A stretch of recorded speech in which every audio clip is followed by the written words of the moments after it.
What's going on, everyone? It's your boy Alex here, and today I'm going to be reviewing chapter 134 of Chainsaw Man. But as always guys, I would kindly appreciate if you drop a like on the video, as that would help me a ton. And consider subscribing to the channel for more awesome Chainsaw Man videos. But with all that out the way, let's get back to the review. Alright, so the chapter picks back up with Denji a week later after his encounter with Yoshida, walking around the city looking real depressed. And in the background, we get to hear a lot of opinions about Chainsaw Man from the general public ever since the Church of Chainsaw Man has been introduced. And we see that news reporters are commenting that Chainsaw Man is nothing but an absolute menace, whose fight caused a crazy amount of property damage. A report says that Chainsaw Man was even involved with the disappearance of the aquarium that Denji and Asa went on their date earlier in part 2. Then we see two teenage girls from Denji's high school that comment had Chainsaw Man not been the fallen devil, they would have had a real Nostradamus prophecy on their hand, with them joking about the prophecy. And what this shows is how the Chainsaw Man Church, who's secretly led by the Famine Devil, the Justice Devil, and Haruka, who's pretty much just a spokesperson, have slowly been spreading rumors about Chainsaw Man, which obviously aren't true, but good or bad publicity aside, it still is getting his name out there.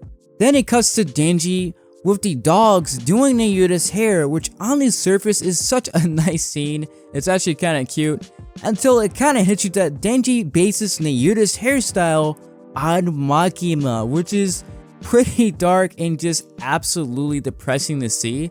And then we see Nayuta's watching the news about the Chainsaw Man Church, where we learn that they're saying they're a bunch of dangerous, brainwashed kids, and Nayuta watches on happily as they start to fight the police.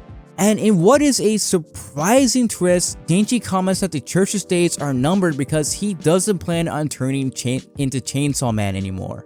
And when Nayuta comments why Denji says because if he does, then Nayuta will die. And I gotta be honest, I didn't expect Denji to actually make this decision. I mean, the last time he was hit with a predicament like this, where he couldn't be Chainsaw Man anymore, he tried his hardest to think of a way out of the situation that he was in.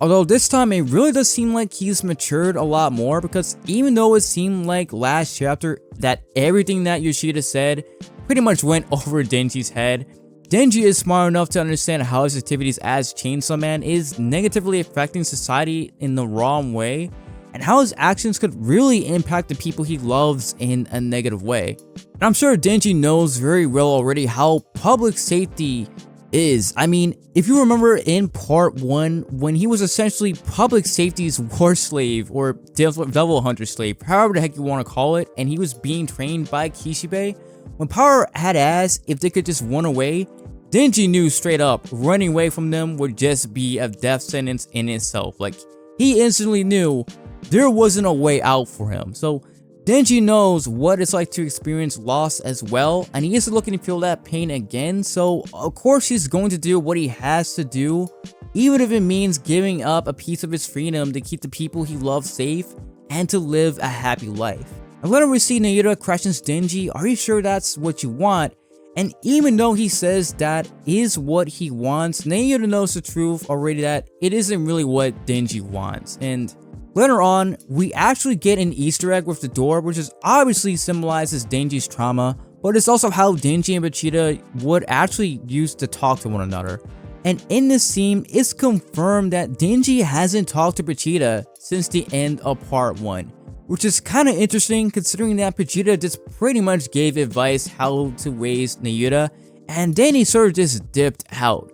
And Denji once again is questioning what is a regular life, what he really wants, and why he isn't happy. And it really does tie back to what he said at the end of part 1, where he knows that the life he has now is arguably even better than the life he had with Aki and Power. I mean, sure, he had Aki and Power and made his life bearable, but at the end of the day, he was a slave. He obviously had no freedom, he suffered immensely while he was there, and he had people telling him what to do and how to live his life, where pretty much up until now, he's been pretty much free to do what he wants and to live out his life to achieve whatever dreams he's set it out to achieve. But sadly, he just isn't content. But before Denji can question himself even more, the goat Maui just walks in, and we see the two of them begin to watch TV while Nayuta is sleeping.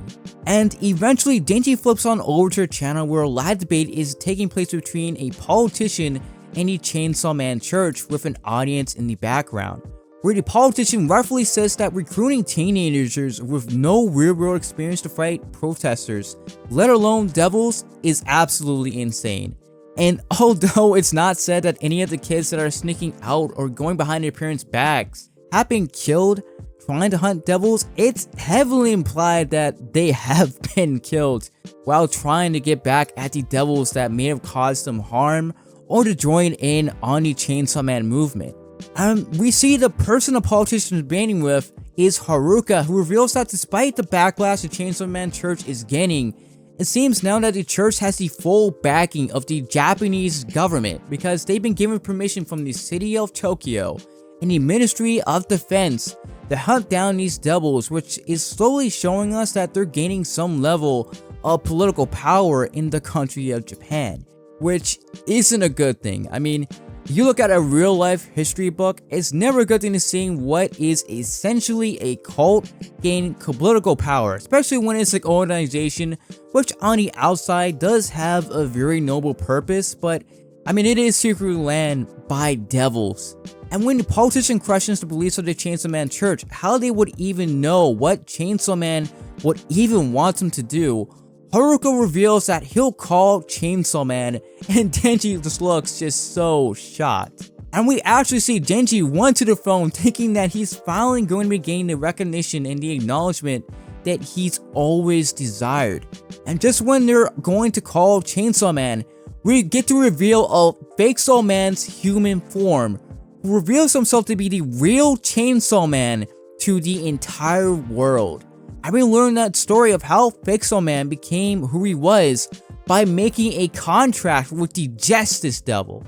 So this does confirm the theories that people were having, but shows us just how powerful a contract with the Justice Devil actually is. Because for a person to become a hybrid like Denji is, a person needs to have their heart replaced with a devil, but it seems that the Justice Devil's contract has just circumvented that requirement entirely.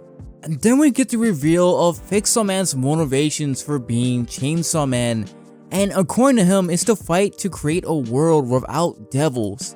And he goes on to say that in a devilless world, Adam and Eve will, and that is when it cuts off, and we don't actually get to see what he was about to say afterwards after that.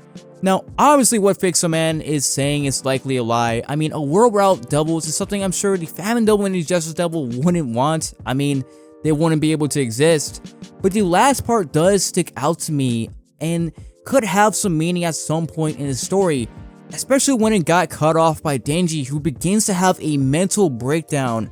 And at least for me personally, reading this is probably one of the worst mental breakdowns that I've ever read in a manga. And I gotta be honest, it really made me feel uncomfortable reading this. I mean, if you've ever watched or even read Re:Zero, this reminded me a lot of the mental breakdowns in Re:Zero. So I mean, if you watched that or you read it, you already know what I'm talking about. I mean, what hit me the hardest in this scene is when Denji said that he died a gazillion times. He suffered so much just to have some level of recognition, some level of appreciation where he could be viewed as being, you know, someone, being viewed as a human being.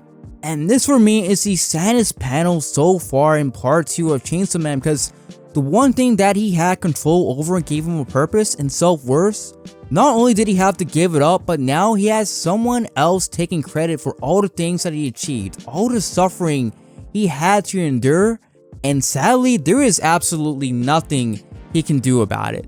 And in the final panel of the chapter, we see Nayuta comforting Denji, and that is how the chapter ends. So yeah, I gotta say that there is so much being set up in this chapter. I mean, and what I find interesting is how also will know that the fake Soul Man that we saw in this chapter isn't the real Chainsaw Man. I mean, after all, Denji did reveal the reason for being Chainsaw Man to her in the first place, and Yuko warned Asa against making a contract with the Justice Devil. So knowing Asa, she'll probably be able to connect the dots, and she'll know straight off the bat that the Chainsaw Man Church is bad news. So It'll just be interesting to see how Asa and Yoro react to this when we cut back to them, hopefully in the next chapter. But also how the world will react to the reveal of Chainsaw Man's identity, and I feel like this will be a very important part to part 2's story, because the last time Chainsaw Man was revealed to the world, assassins were sent after Denji to capture his heart, because it was pretty much apparent that so many governments in the world knew about Pochita's erasure abilities. And obviously the people in these government organizations, they're gonna know that this isn't the real Chainsaw Man. I mean, they know Denji is the real one, but it'll be interesting to see how the other countries respond to this, especially now that the Chainsaw Man Church is slowly gaining political power in Japan, and this movement is actually solidifying there. And I mean, to their knowledge, a hybrid can only be formed by a human heart being replaced by a devil, and knowing that Pixel Man could have the same ability of erasure, I wouldn't be surprised if America, Russia, or China will eventually get involved. Especially when this Chainsaw Man is seemingly a leader of a cult, which now has the backing of the Japanese government, and it's grown in popularity to the point where it could become a worldwide movement, which is something that other countries in the world likely wouldn't want. But let me know in the comment section down below, what do you guys think of this chapter? I want to hear your thoughts. As you guys know, I do read the comments in the comment section. But with all that being said, thank you guys for watching. This is Alex, and I'm signing out.